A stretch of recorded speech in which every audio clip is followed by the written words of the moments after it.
안녕하세요. 오늘도 사연살롱을 찾아주셔서 감사합니다.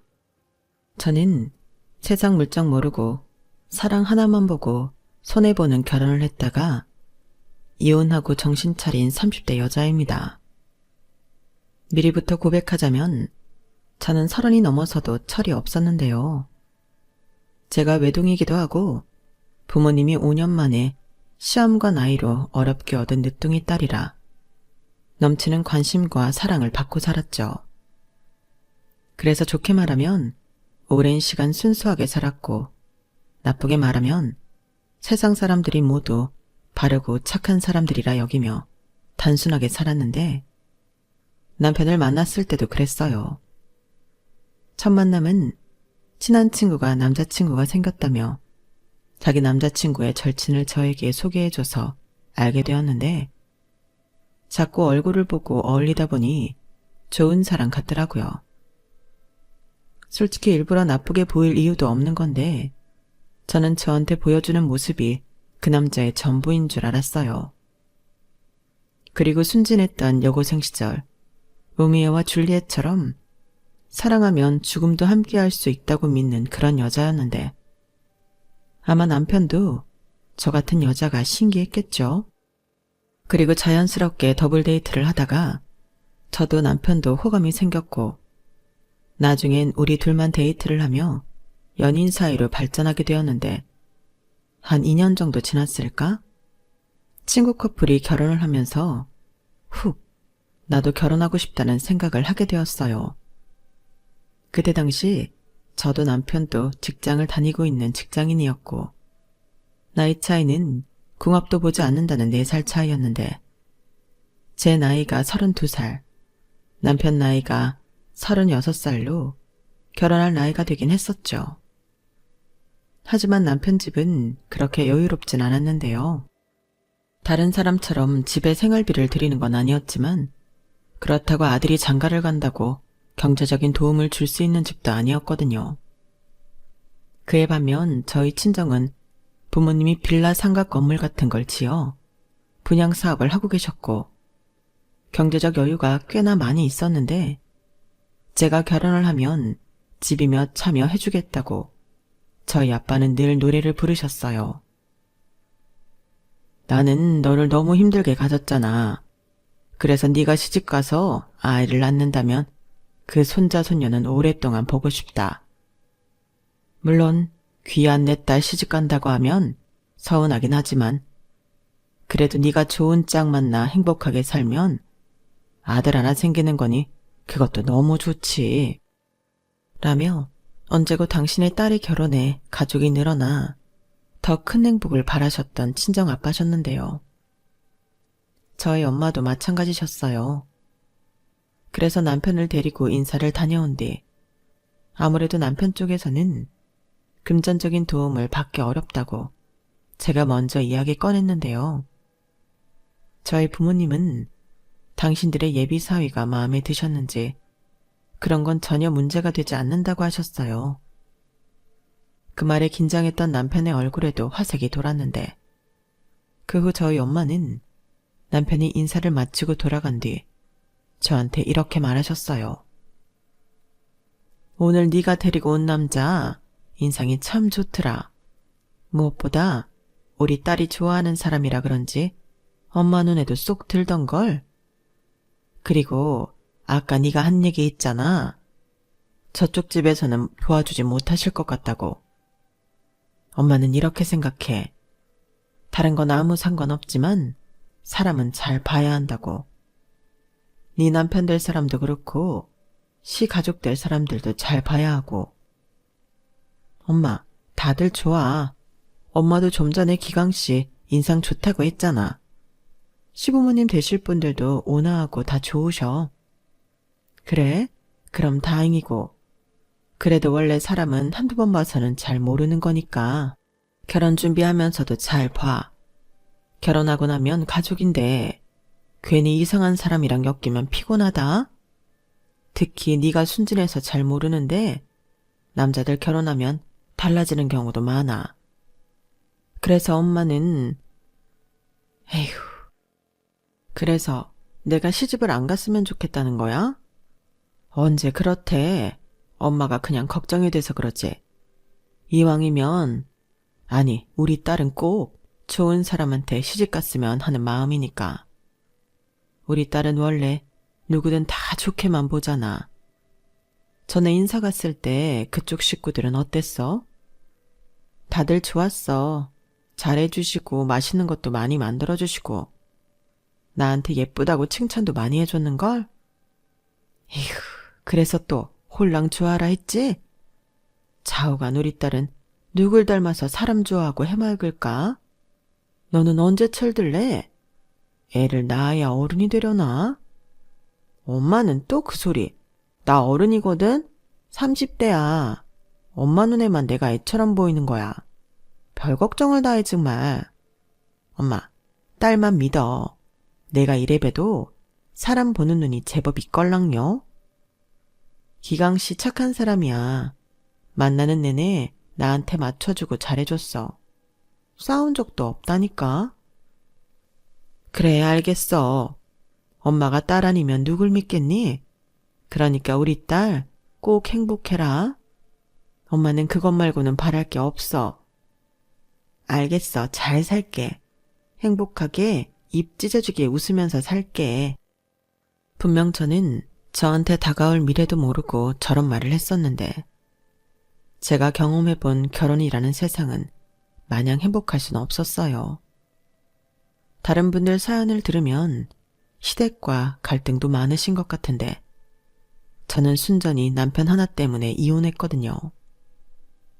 제 전 시부모님은 저희가 결혼할 때 전혀 도움을 주지 못해 미안하다고 저한테 그 어떤 것도 강요하지 않으셨는데 결혼하고 2년 정도는 아무 문제 없이 제가 바라는 행복한 시간을 보냈어요. 그러면서 시부모님이 그야말로 땡전 한 푼도 없이 시작해서 자식 셋을 낳고 이고생 저고생하며 살았다는 사연을 알게 되었는데 결혼 전에 남편한테 대략의 이야기를 듣긴 했지만 당사자인 시부모님에게 들으니 그 이야기의 깊이가 확연하게 차이가 나더라고요. 다오기 시어머니는 연세가 있으심에도 건물 청소 일을 하고 계셨는데 그래서 허리도 살짝 굽으셨고 손가락 마디도 쫙 피는 게 힘들다고 하셨어요. 게다가 손을 잡아드렸을 때 왜 그렇게 피부가 거치신지 제가 깜짝 놀랄 정도였는데 그래서 더 마음이 쓰이더라고요. 그래서 시댁에 갈 때마다 몸에 좋은 거, 피부에 좋은 거, 소재 좋은 옷들을 선물로 준비해드렸고 시부모님은 이런 거 비싸니까 안 줘도 된다고 하시면서도 늘 좋아하셨는데 아마 남편이 제 뒤통수를 치려고 하지 않았다면 저는 시부모님께 계속 잘해드리며 살았을 거예요. 하지만 좋았던 시간도 잠시 결혼하고 3년이 넘어 4년차가 되어가니 슬슬 남편에게서 전과 다른 무신경과 무심함이 느껴졌는데 제가 외롭고 서운한 날이 많아졌어요. 그리고 그 시작은 노력을 많이 하는데도 임신이 안 되었다는 것부터 시작되었는데요. 저희 부모님처럼 시험관을 하는데도 임신은 어려웠어요. 산부인과에서는 아무런 이상이 없다고 했는데 미치고 팔짝 뛸 노릇이었죠. 처음에는 안 생기면 어쩔 수 없지 하는 마음이었는데 그게 횟수를 거듭할수록 마음처럼 태어날 수는 없더라고요. 그리고 제가 딱히 잘못한 것도 없는데 남편한테 미안하고 시부모님께도 죄송해 우울한 마음도 많았는데 그 즈음부터 남편이 다른 사람이 되어갔어요. 회사 일 핑계대면서 늦는 날이 많았고 주말에도 특근이다 약속이다 외출도 잦아졌는데 전처럼 저랑 둘이 함께 있으려 하지 않더라고요. 남편은 임신도 포기한 것 같았고 그래서인지 저를 피하는 느낌마저 들었는데 저도 자존심이 있으니 말도 못하고 소가리만 끙끙했어요. 남편이 저를 피하니 임신할 수 있는 방법도 없었죠.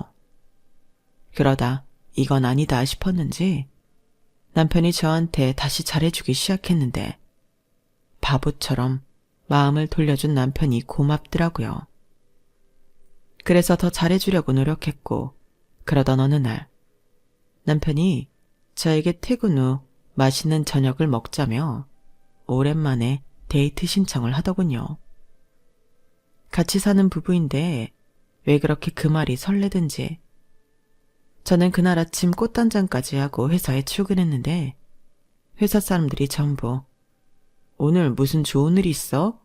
아니면 남구님이랑 데이트하나? 제 차림을 칭찬해줬는데 그래서 더 한껏 가슴이 부풀었던 것 같아요. 그리고 이윽고 퇴근 시간이 되어 남편과 만나기로 한 약속 장소에 나갔는데 다시 결혼 전으로 돌아간 듯 즐거운 시간을 가졌죠. 오랜만에 남편과 오붓한 시간을 보내서인지 너무 행복했어요. 그런데 그런 들뜬 기분에 취해 있을 무렵 남편이 난데없이 저에게 이상한 소리를 하기 시작했는데요. 저희 부부가 사는 신혼집을 팔자고 하더라고요. 저는 제가 와인에 취해 잘못 들은 줄 알았어요. 하지만 제가 제대로 들은 소리가 맞더라고요. 참고로 저희가 사는 신혼집은 아파트가 30평 후반대 신축 아파트였는데 전에 저희 아빠가 말씀하셨듯 친정아빠가 저희 결혼할 때 그 집을 제 명의로 사주셨거든요. 그런데 남편이 애도 없이 둘만 사는데 집이 너무 넓지 않냐며 이 집을 팔아 반절은 시부모님에게 드렸으면 좋겠다고 하더라고요. 뭐? 우리 지금 사는 집을 팔자고? 우리 엄마 아빠 고생 많이 한 거 자기도 알잖아. 근데 오래된 빌라에서 살고 있으니 나만 좋은 데 사는 것 같고 마음이 편하지 않더라고. 게다가 그 집이 몇 년 전부터 우풍도 심하고 지난 여름에는 누수 터져서 아래층 공사까지 해줬잖아. 보일러를 아무리 틀어도 따뜻하지도 않은데 난방비만 나오고 아무리 생각해도 이사를 가야 할 것 같아. 엄마 아빠는 아이도 있는데 그러다 골병 들면 어떡해? 그래도 꼭 이 집을 팔아서 해드려야 하나? 그렇다고 장인어른한테 돈을 해달라고 할 수는 없잖아. 그건 그렇지만 그럼 대신 우리 아빠 신축 분양하는 집 중에 괜찮은 걸 하나 부탁드려 보자. 지금 사시는 집 팔고 일단 그 돈으로 우리 아빠한테 집을 분양받으면 되잖아. 에이, 장인어른이 아무리 통 크고 좋으신 분이라도 그건 아니지.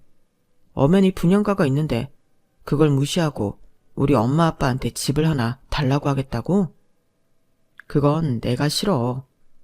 사돈인데 이게 뭐냐? 자존심 상하게. 아니, 자기 얘기를 들으니 그 말도 맞는 것 같긴 한데 그래도 이 집을 파는 건 아닌 것 같아. 명의는 내 거지만 이 집도 아빠가 사준 건데 우리 마음대로 팔 순 없지. 그러니까 비밀로 해야지. 어차피 우리 집은 안 오시잖아. 우리가 팔았다고 말 안 하면 모르실 텐데 그렇게 하자. 우리는 20평대 작은 아파트 가도 되고 아니면 요즘은 빌라도 예쁘게 잘 지으니까 그런데 가도 되지. 애도 없으니 학군 같은 거 안 따져도 되잖아. 왜 말을 아까부터 그렇게 해? 지금은 없지만 나중엔 생길 수도 있잖아. 나 아직 포기 안 했어.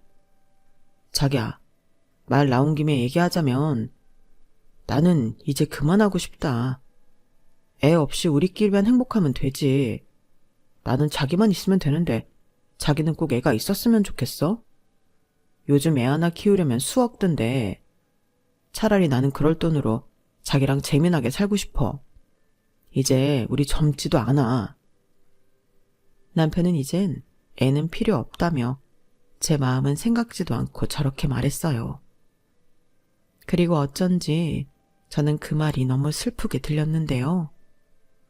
이걸 누가 더 고생이냐 따지는 것도 우습지만 시험관을 하면서 고생은 제가 하는 거거든요.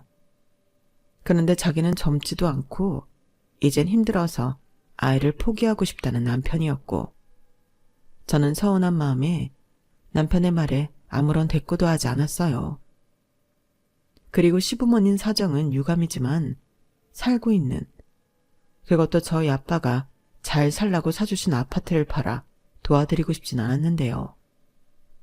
대신 다른 방법을 찾아보자 남편을 설득했어요. 그래서 철없이 친정 부모님에게 이 문제를 상의했고, 대신 남편이 우리 사는 집을 팔아 시댁 도와주자고 했다는 소리는 하지 않았는데, 저희 부모님도 쉽지 않은 문제라는 듯 말씀을 아끼는 눈치셨어요. 아빠, 요즘 집사라면 그렇게 돈이 많이 들어? 그야 인건비며 자재비며 오르지 않은 게 없으니까. 요즘은 또 예전 같지가 않아서 분양도 잘 안 돼. 대출도 잘 안 나와서 해약하는 경우도 많아졌고. 아, 그렇구나.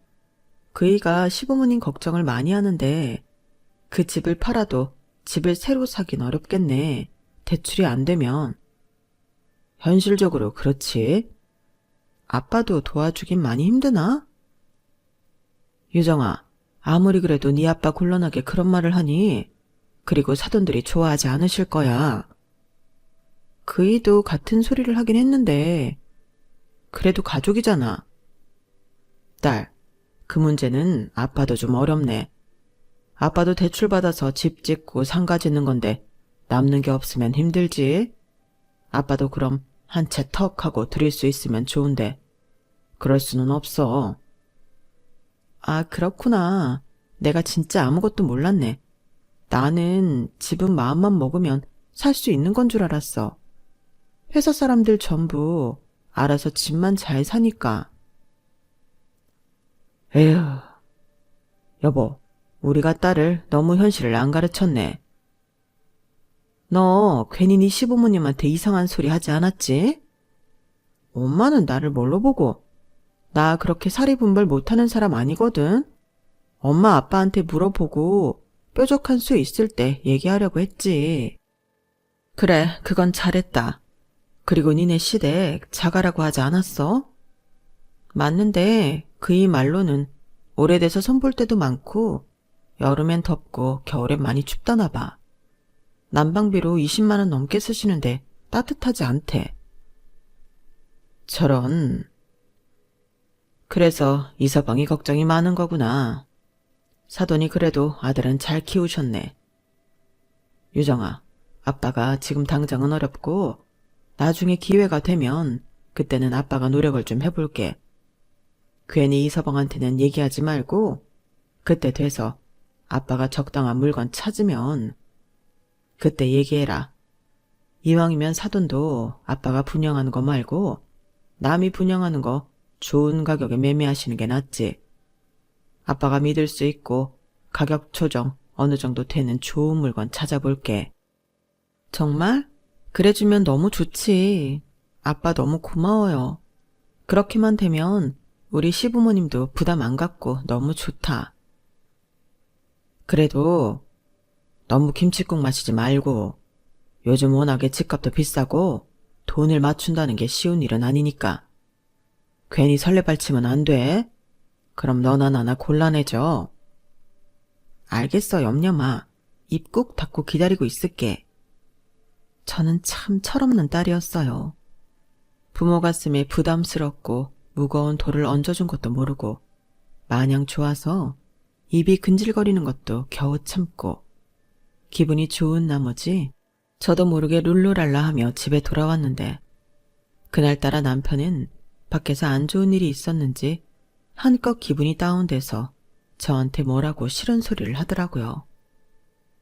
자기 기분 나쁜 거 뻔히 보일 텐데 어떻게 콧노래를 하냐고 저더러 눈치 없다고 했는데 연애할 때는 남편이 저렇게 말을 싸가지 없게 한 적이 없던 터라 저는 남편한테 상처를 받았어요. 정말이지 목구멍 끝까지 우리 아빠가 시부모님 집 알아봐준다고 했다는 소리를 하고 싶었는데 행여 아빠 말처럼 곤란해질까 겨우 참았죠.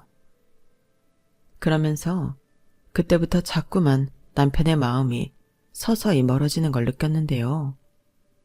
그 후로 남편은 한 침대에서 자는 것도 잘 하지 않으려 하더군요. 무슨 고민이 그렇게도 많은 건지 거실에서 자기는 조금만 있다가 자겠다고 하는 경우가 부지기수였는데, 그러다 한 번씩 저에게 말을 걸 때는 그 이야기 소재가 늘 자기 부모님 집 문제였어요. 남편이 3남매 중 막내였지만 장남이었거든요. 그래서인지 자기가 장남인데 더 늦기 전에 효도를 하고 싶다고 저를 졸랐고, 그때는 제 마음도 예전 같지는 않았는데 남편이 너무 돈돈거리니까 나중엔 이 남자는 나랑 결혼한 게 돈 때문인가? 하는 생각까지 들었어요. 물론 제가 억대 연봉도 아니고 저희 집이 무슨 재벌도 아니지만 저희 친정이 시댁보다는 형편이 많이 좋은 것이 사실이었고, 결혼하면서 많은 도움을 받다 보니 안 그랬던 사람도 변하는구나, 그런 생각이 들더라고요. 그러니 남편이 자기 효도하고 싶다고 저한테 말을 할 때면 전에는 아니었지만 문득문득 자기가 효도하고 싶은 걸 왜 나를 졸라서 하려고 하는지 그 심보가 고약하게 느껴졌는데요. 그래서 저도 그런 남편의 말을 무시하기 시작했어요. 어차피 저희 아빠가 이야기한 건 아직 얘기할 수도 없고, 솔직히 그때는 아빠가 적당한 집을 찾아줘도 반갑지 않았는데, 남편은 식어가는 제 마음을 느낀 건지 그런 저를 보고 너도 며느리이긴 하네. 친정이랑 시댁이랑 너무 차별하는 거 아니야? 왜? 시댁이 못 사니까 우스워? 라고 심지어 화를 내면서 넘지 말아야 할 선을 넘고 말았어요. 효도를 하고 싶으면 지임으로 하던지요. 아니, 시부모님이 애당초 부탁한 일도 아닌데 자기 혼자 발을 동동거리며 저에게 짜증을 부리는 남편을 저는 이해하고 싶지 않았어요. 그러면서 자기는 저희 친정에 도움받고 싶은 마음은 처음부터 없었다며 계속 살고 있는 집을 팔자고 저더러 부동산에 집을 내놓으라고 했는데, 이때는 이 인간이 나 몰래 무슨 빚이라도 있나? 그런 생각도 들더군요. 하도 보채고 졸라대니 돈이 궁해져라나 싶었거든요. 만약 그렇다면 더더욱 그렇게 해줄 생각이 없었는데, 그러다 제 차가 퍼져버려서 곤란한 일을 겪게 되었어요. 제가 업무상 차가 없으면 힘든 일을 하고 있었거든요. 공장의 물건도 체크해야 하고 다른 협력업체와 미팅도 빈번해 차는 필수였는데, 다행히 남편의 차가 거의 주차장에서 놀고 있었어요. 남편의 회사는 간부들까지만 차를 가지고 다닐 수 있었거든요. 주차 자리가 협소해서 그런다나? 굳이 차를 가지고 다니고 싶으면 회사 근처 어딘가에 월 주차 가능한 곳을 찾아야 했는데, 집이 남편 회사에서 지하철로 9정거장이면 도착하는 거리라 굳이 그런 돈을 쓸 필요가 없었어요. 그래서 차는 본인이 주말에 개인 볼일 보거나 저랑 어디 데이트하러 갈 때 혹은 시댁에 갈 때만 쓰고 있었는데, 그 차 생각이 나서 저는 남편의 차 키를 찾기 시작했죠. 그리고 둘 다 워낙 정리정돈을 잘하는 성격이라 힘들지 않게 남편의 차 키를 찾을 수 있었는데요. 일단 상황이 급해 남편에게 문자로 내 차가 퍼져서 자기 차 좀 빌린다고 짧게 문자를 보내고 그 차를 바로 썼어요. 그런데 차 안이 깨끗해도 너무 깨끗했고 안에 디퓨저인지 좋은 냄새도 났는데 이상하게 기분이 묘하더라고요. 그리고 생각해보니 제가 남편 차를 마지막으로 탔던 게 참 오래되었는데 저는 괜히 차 안을 살펴보고 싶어졌어요. 그러자 남편이 뒤늦게 문자를 확인했는지 자기는 자기 차 쓰는 거 반대라며 저더러 렌트를 하든 택시를 타든 하라고, 자기 차에는 손도 대지 말라고 하는데 왜? 하지 말라면 더 하고 싶은 게 사람 심리잖아요. 저는 이 차에 뭔가 있는 그런 쎄한 기분이 들었어요. 그래서 트렁크도 열어보고 차 시트 밑바닥도 살펴보며 출근해야 하는 사실도 잊은 채 차 구석구석을 뒤지기 시작했는데, 그러다 차 트렁크 바닥에 공간이 있다는 게 생각이 났죠. 전에 드라마에서 바람핀 남자가 거기에 물건을 숨기는 걸 봤었거든요. 그래서 혹시나 싶어 살펴보니 거짓말처럼 거기엔 다른 여자 물건이 들어있었어요. 편한 신발이나 얇은 가디건, 거기에 핸드크림, 립감 같은 여자 물건이 있었는데 그때 다리에 탁 하고 힘이 풀리더라고요. 그리고 이상한 건 거기에 무슨 부동산 명함 같은 것들이 잔뜩 있었는데요. 그런 것들을 일일이 확인을 해보니 유독 메모가 많이 되어 있는 명함이 있더라고요. 전화번호를 보니 인천이었는데 참고로 저희 부부는 경기도 부천에 살고 있거든요.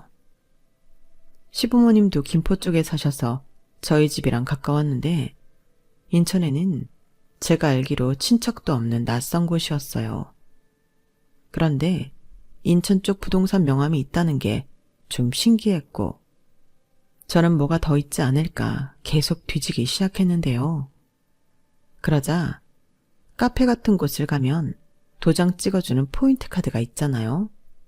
그런 걸 발견하게 되었는데 거기에 떡하니 다른 여자 이름이 적혀 있더라고요.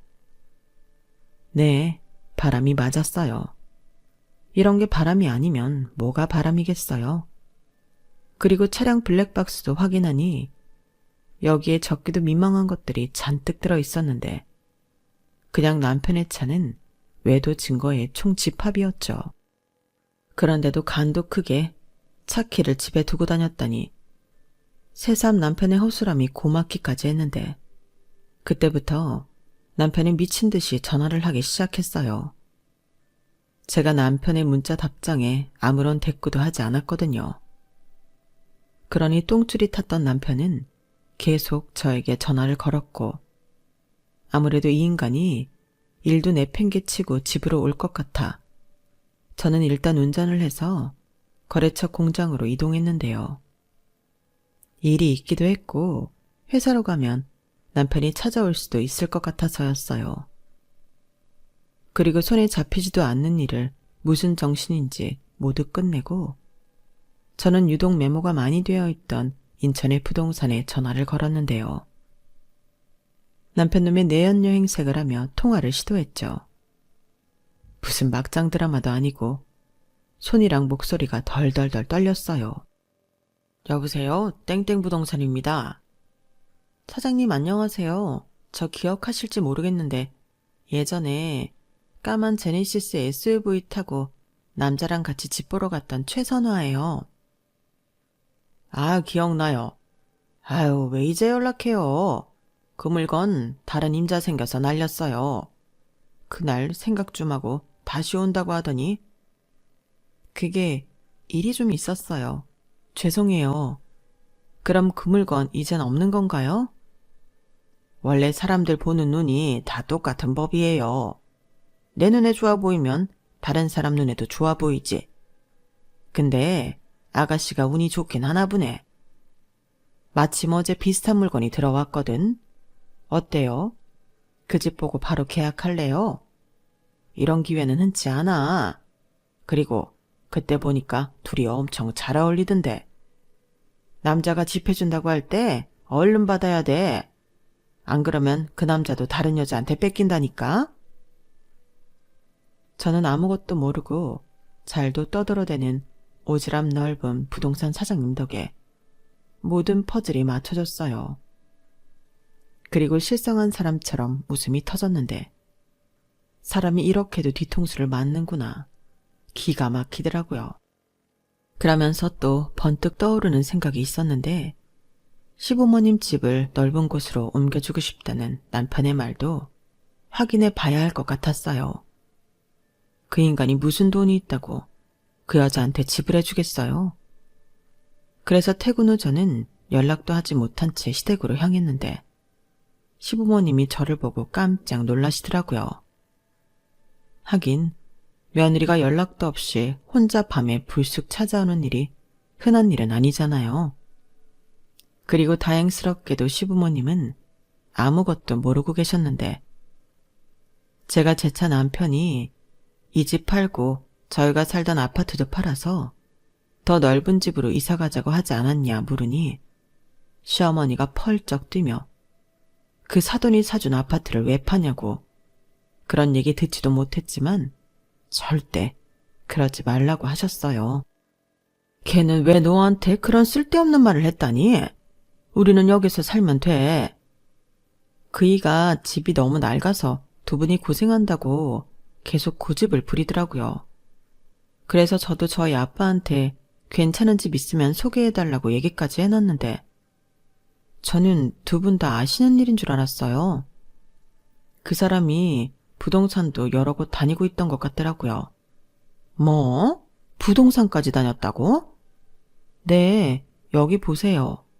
아, 그리고 부동산 명함이랑 다른 것도 같이 있었는데 이것도 아시는 건지 확인 좀 해주세요.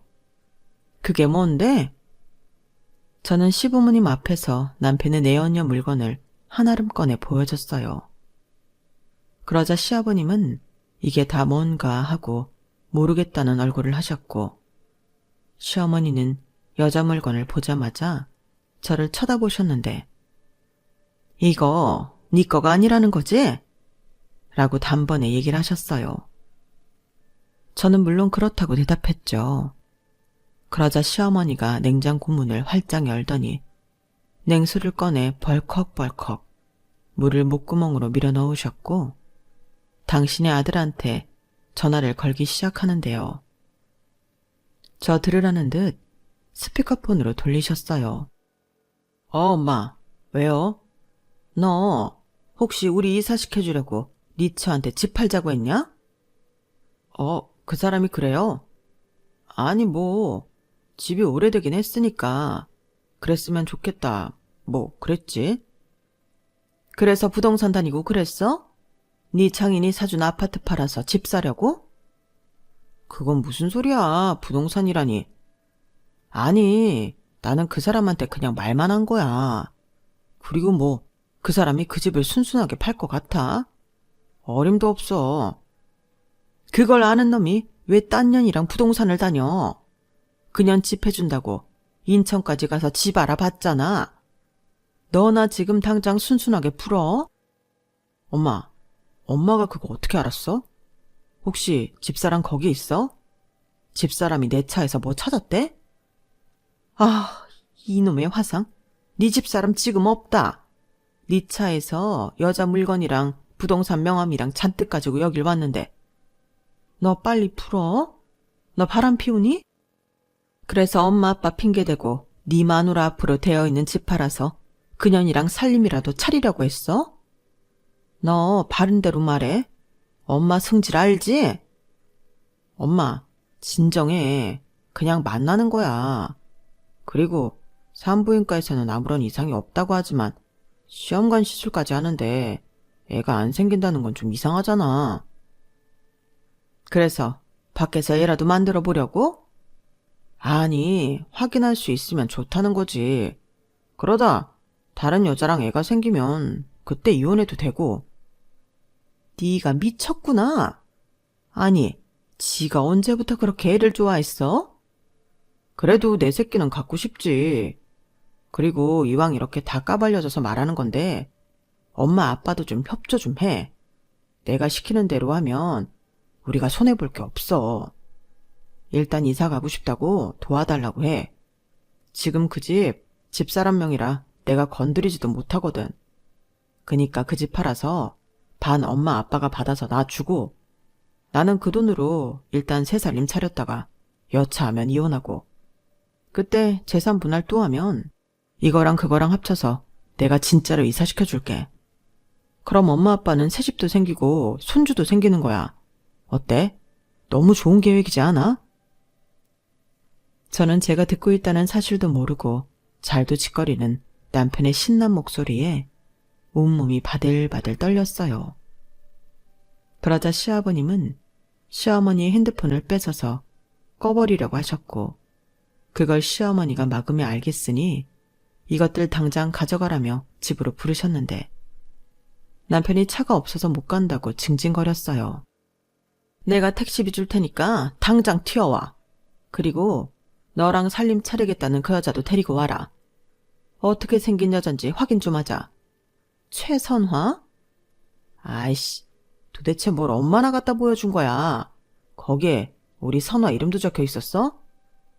우리 선화 좋아하네. 그래, 커피를 얼마나 처마셨는지 도장 2개만 더 찍으면 무료로 한 잔이란다. 너 당장 튀어와. 남편은 알겠다며 전화를 끊었어요. 그리고 저는 시어머니를 쳐다봤는데 시어머니가 저에게 미안하다며 무릎을 꿇으셨어요. 그리고 차마 입이 떨어지지 않는다는 듯 그 뒤에 말을 한참이나 못하셨는데 그제야 저도 눈물이 나더라고요. 아가, 울지 마라. 네가 우니까 내가 더 미안해서 혀 깨물고 죽고 싶은 심정이다. 내가 아들을 참 잘못 키웠네. 내가 비겁하게 원래 그런 애 아니라는 말은 하지 않을란다. 선택은 네가 해. 그냥 못난 놈 버리던지 아니면 내가 두들겨 패서 새 사람 만들어 놓을 테니 데리고 살 건지. 나는 강요하지 않으마. 아니 여보, 그래도 며느리한테 그렇게 말하는 시어머니가 어딨나? 얘야, 내가 대신 이렇게 사과하마. 우리 얼굴 봐서라도 한 번만 용서해주면 안 되겠냐? 남자한테 바람은 그냥 바람이야. 결국엔 조강지처한테 돌아가기 마련이라니까. 시끄러워. 당신도 쟤한테 그런 말 할 자격 없는 거야. 아까 못 들었어? 나는 내 아들인데도 피가 거꾸로 솟는 것 같았어. 이걸 만약에 사돈들이 들었다고 생각해봐. 그야. 그러게? 왜 일을 크게 만들어? 당신이 기강이한테 전화만 안 걸었어도 될 일이었잖아. 확인을 해야지. 아니, 이런 물건이 나오는데 확인할 것도 없었지. 좌우간 미안하다. 저기, 사실 아직 못 보여드린 게 더 있어요.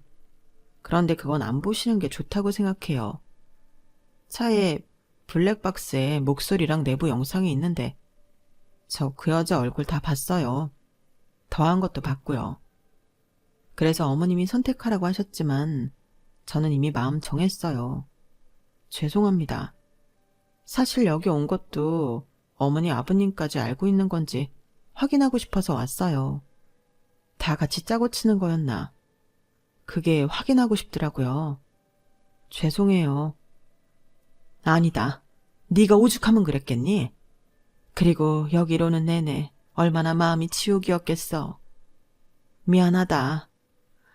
내가 다른 말을 하고 싶은데 미안하다는 말을 대신할 수 있는 말이 생각이 안 나. 나는 네 선택 존중한다. 여보, 당신도 존중해. 우리 딸이라고 생각해봐. 당신이 잘 살라고 사준 아파트 팔아. 딴 여자랑 살림 차리겠다고 하는 사위 받아줄 수 있어? 없지. 그래, 쳐 죽일 놈이지. 미안하다.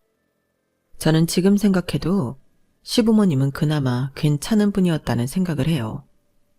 팔은 안으로 굽는다고 하는데 저렇게 진심으로 아들 대신 사과해주는 부모님이 몇이나 있겠어요. 그리고 아무것도 모르는 남편은 무슨 자기 둘째 부인 인사를 시켜주려고 하는 건지 신나서 지 애인이랑 시댁으로 들어왔는데 들어오자마자 시어머니가 리모컨을 던지셨죠. 그 바람에 중문 유리가 요란한 소리를 내며 깨졌고 그 난리통에 남편과 그 내연녀는 저를 봤는지 놀라서 주랭랑을 치려 했는데 시어머니가 어찌나 민첩하게 움직이시던지 그 두 연놈을 잡아서 끌고 안으로 들어왔어요. 그러자 왜 이러냐며 남편이 자기 엄마를 밀쳐냈는데 그 바람에 시어머니가 거실 바닥에 내동댕이 쳐졌고 그 모습에 시아버님까지 나서 남편에게 주먹을 날리셨죠. 그리고 그 내연녀는 제 차지였어요. 왜 그렇게 TV에 여자들이 머리채를 잡는지 그때 알겠더라고요. 그리고 미처 생각하기도 전에 저 역시 먼저 손이 나가 그 여자의 머리채를 잡았는데 그 여자도 질세라 제 머리채를 잡고 쌍스러운 욕을 하기 시작하더군요. 저는 물러서지 않았어요. 제가 와이프였고 여긴 시댁이었으니 홈그라운드라고 하긴 좀 뭐하지만 그래도 제가 유리한 입장이었는데 그렇게 한바탕 난리를 치고 저는 남편놈에게 이혼할 거니 집으로 올 필요는 없다고 통보했어요. 설마 이렇게 다 까발려졌는데 계속 나랑 살 생각인 건 아니지? 저 여자랑 잘 먹고 잘 살아. 아까 인천 땡땡 부동산인가? 거기에 전화해봤는데 둘이 엄청 잘 어울린다고 하더라. 그리고 먼저 봤던 집은 나갔고 다른 물건이 있대. 놓치지 말고 그거라도 잡아. 아참, 돈이 없어서 못하나? 설마 우리 아빠가 사준 내 아파트 팔아서 그거 사려고 했니?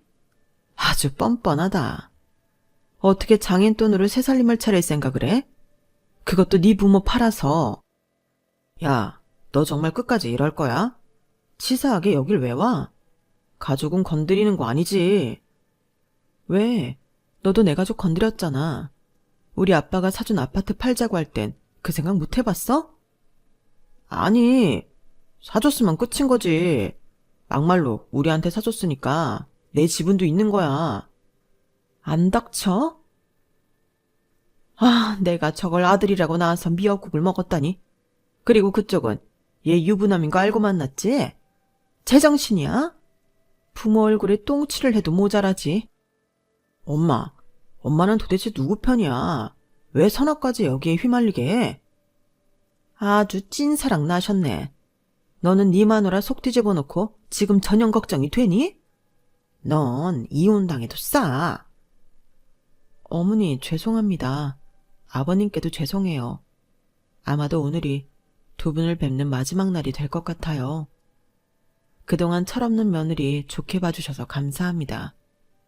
아드님은 여기 두고 갈게요. 그리고 곧 이혼 서류랑 아드님 물건은 챙겨서 보낼 테니.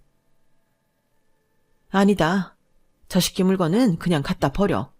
그냥 이혼 서류만 보내라. 내가 저놈의 손가락 분질러서라도 도장 찍어 보낼 테니. 그리고 너 하고 싶은 대로 다 해. 자년한테 상간년 소송도 하고. 엄마 미쳤어? 그래 미쳤다. 아들이 이렇게 미친 짓을 하는데 애미가 어떻게 제정신일 수가 있어. 유정아, 그동안 고생 많았고 이제부터는 좋은 남자 만나서 행복하게 잘 살아라. 어여 가. 뭐 좋은 얼굴이라고 계속 보고 있니?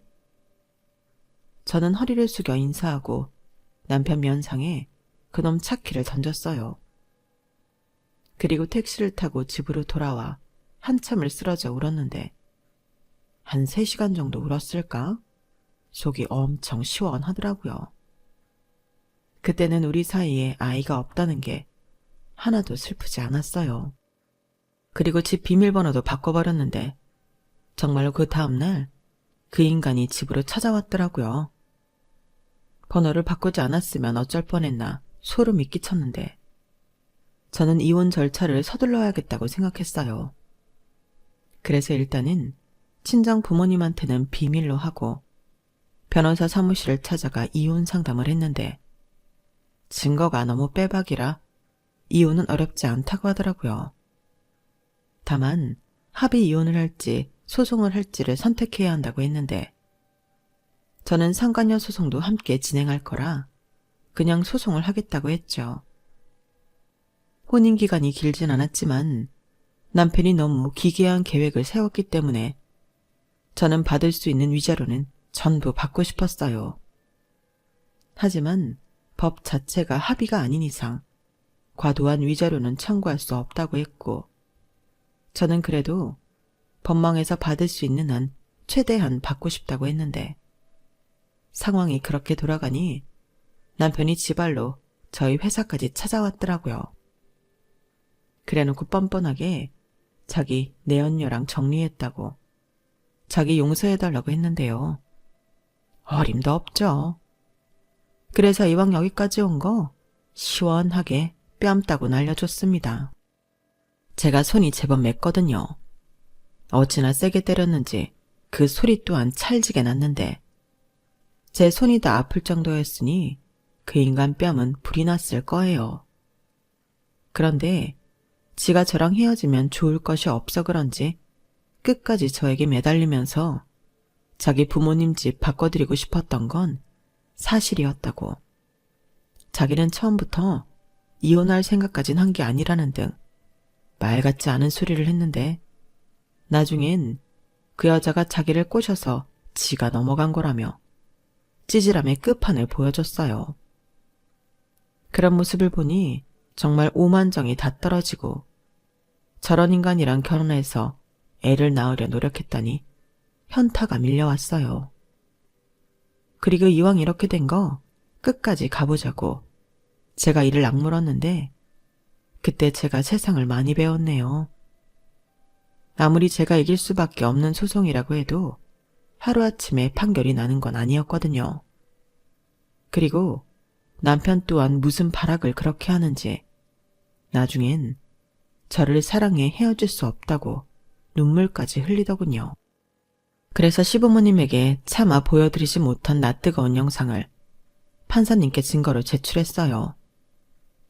그러자 남편놈은 더해봤자 소용이 없다고 생각했는지 드디어 포기했고 저에게 정신적 피해를 인정, 위자료 2천만 원을 배상하기로 했는데 그 인간이 바람 피우느라 돈이 하나도 없었는지 신용대출을 받아 위자료를 해줬어요.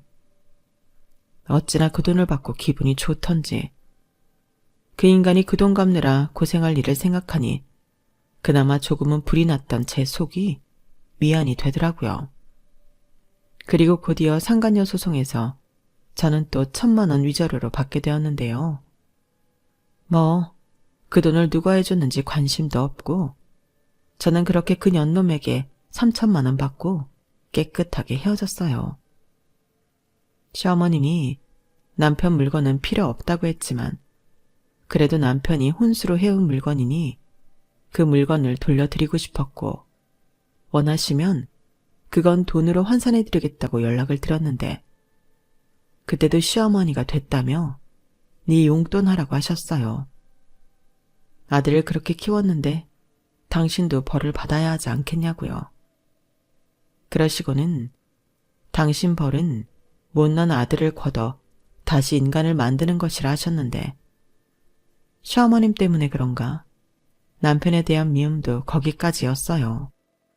아니, 남편이 그런 용서받지 못할 짓을 하지 않았다면 저는 어쩌면 저런 멋진 시어머니와 더 오랫동안 함께할 수 있지 않았을까?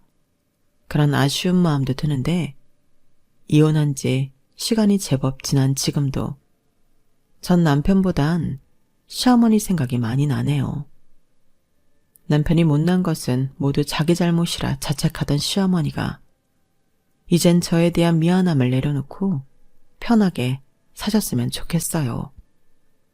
그리고 아울러 이혼 소송이 끝나고 비로소 제 이혼에 대해 알게 된 저희 부모님에게는 아직까지도 깊은 죄송한 마음을 갖고 있는데요. 이제부터라도 정신 똑바로 차리고 잘 사는 모습으로 안심시켜 드리고 싶어요. 그리고 무엇보다 현재 저는 심신이 모두 안정되어 진정한 행복을 느끼고 있는데 이 소중한 행복을 다시는 잃어버리지 않을 거예요.